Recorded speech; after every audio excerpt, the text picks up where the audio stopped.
Hello everyone, I am Professor Nayanasne, Department of Information Technology, Paradivai Kenba Mosaic College of Engineering, Bagoli.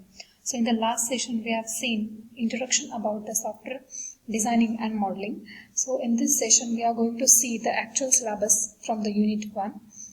The first point for the Unit 1 is views on the software development. So there are many views available for the software development from traditional to the latest. First we will look what the traditional system development methodology says. So the software development is the dynamic and always undergoing major challenge. The methods we will use in the future no doubt will be differ significantly from those currently in the practice today. The vast numbers of tools and methodologies are available for software development. Software development refers to the all activity that goes into the producing an information system solution. It consists of systems, analysis, modeling, design, implementation, testing, and maintenance. Software development methodology is a series of processes that is followed and can lead to the development of an application. The software process describes how the work is to be carried out to achieve the original goal based upon the system requirement. So there are some definitions of the traditional system development methodologies. It says the software is a collection of program and isolated data, as well as the program is the combination of algorithms and data structure. It also defines the software system as a set of mechanisms for performing the certain action on the certain data. So for the traditional system, there are two aspects of the software development. The first is the function or the primary data, and second is writing and maintaining the source code. So this was the traditional methodology. So then we developed, or the researcher developed the object-oriented analysis and design. So the name suggested the object-oriented analysis and design. It focused on the object.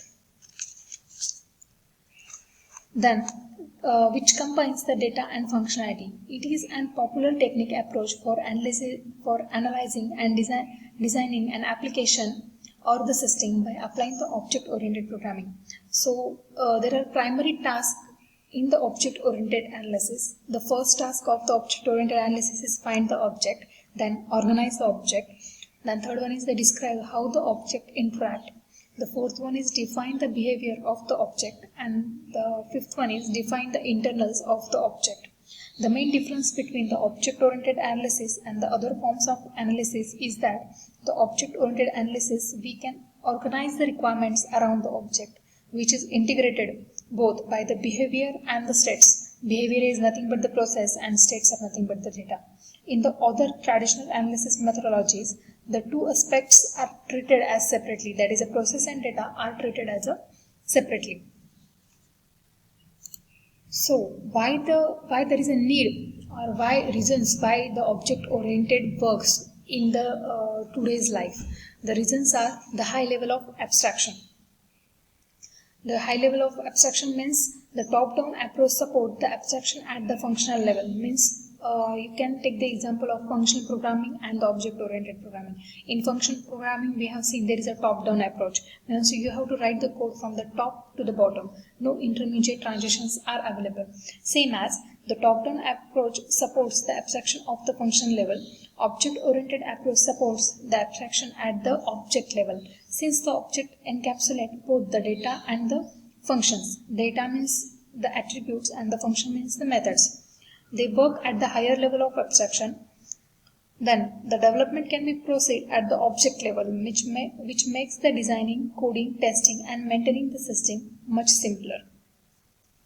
Then why there is a need of using the object-oriented? The second one is the seamless transition among the different phases of the software development. So the traditional approach to the software development requires the different styles and methodologies for each step of the process, moving from one phase to another. It requires a complex transaction. This transaction not only can slow down the development process, but also increases the size of the project, and the chances of occurrences of the error are high.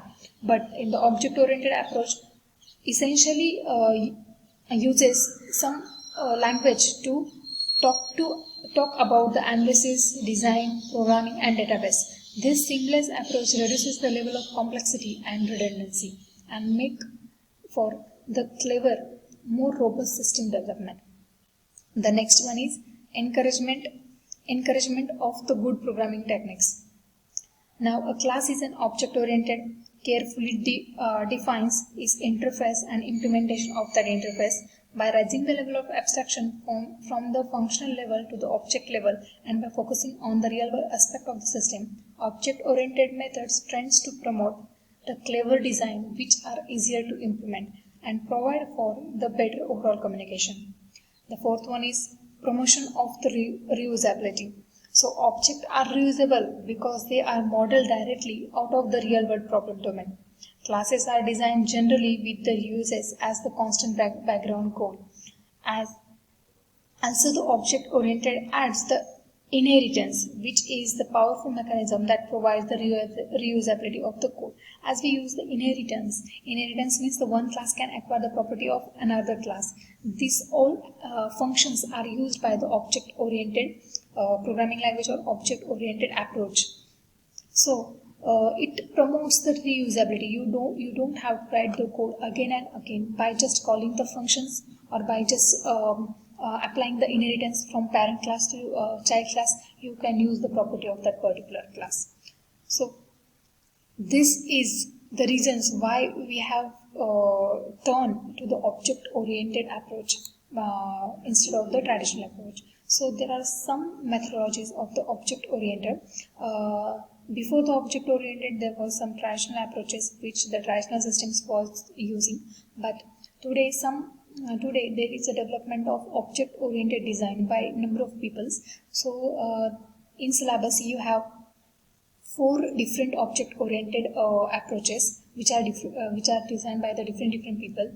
The first is the object-oriented design by Booch. Then the second is the object modeling techniques by Rambach. Then next is the object-oriented analysis by Coode and Jordan. And the last one is the object-oriented software engineering by the Ivor Jacobson.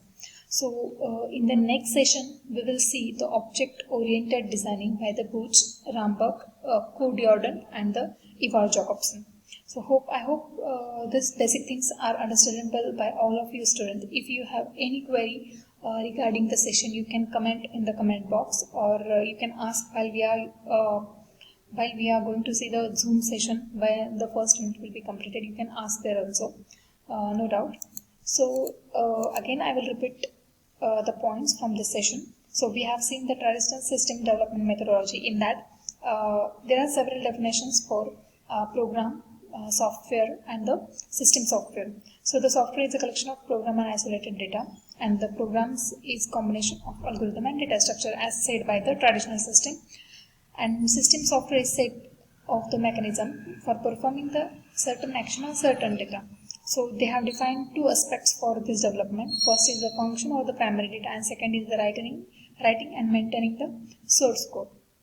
Then we have seen the object-oriented analysis and design. So the primary task of the object-oriented analysis is find the object, organize the object, describes how the object interact, define the behavior of the object, and define the internal of the object. Then we have seen why the object-oriented approach works nowadays. So there are 4 points. Because it gives the high level of abstraction. Abstraction means encapsulating the data. Then there is a seamless transition among the different phases of the software. So it is easily, they are moving from one stage to another. There is no complexity as the complexity is present in the traditional phase. Then third is encouragement of good programming techniques. Now there are many programming techniques which are available for object-oriented designing. And last one is promotion of reusability, because object-oriented approach has the concept of inheritance. So one class can acquire the property of another, the same as one application can acquire the property of another application without writing the repeated code. So because of this particular reasons, we have adopted the object-oriented approach.